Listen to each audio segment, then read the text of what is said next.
Alright, so I'm replacing a shifter cable on a 2015 Ford Escape. In order to do that, you have to remove the whole center console, shifter assembly, and also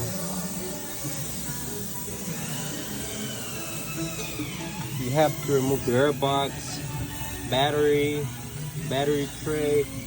You don't have to remove the transmission mount. I am replacing it, that's why it's off.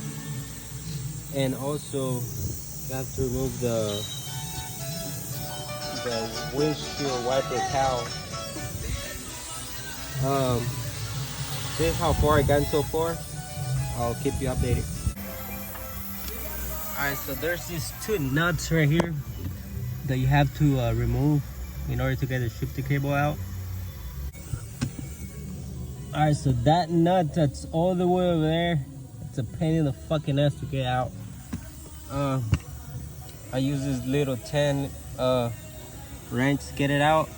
But yeah, it's a pain in the ass to get it out.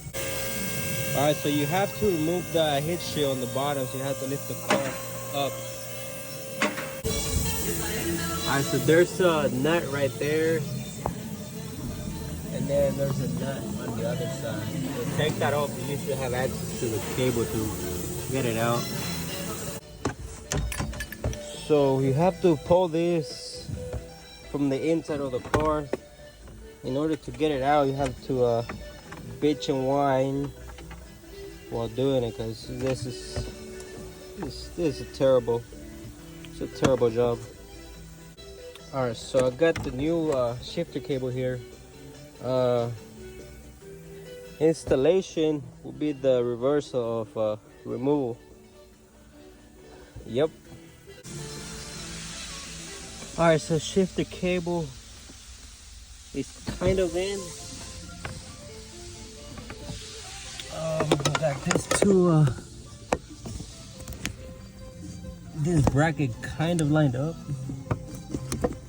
I just gotta put the nuts on it. Yeah, I almost lost my shit on this one. Shifter cable is in.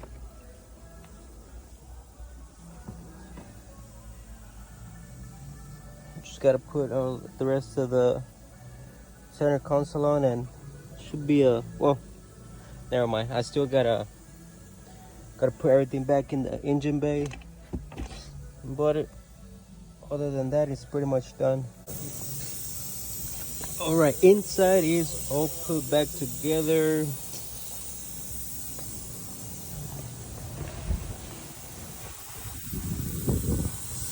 What I gotta do now is put all this back in here, and we should be done. If you bought an aftermarket cable and whenever the transmission is in park and the cable doesn't reach, there is an adjustment right here you can do. You just gotta push these two pins out, and this is gonna come out, and then you can just do your adjustments to where you need it to be. Because I had to do an adjustment on mine. Alright, so engine is put back together. I still gotta press the struts, but this is gonna be it for this video. Subscribe, comment. Thanks for watching.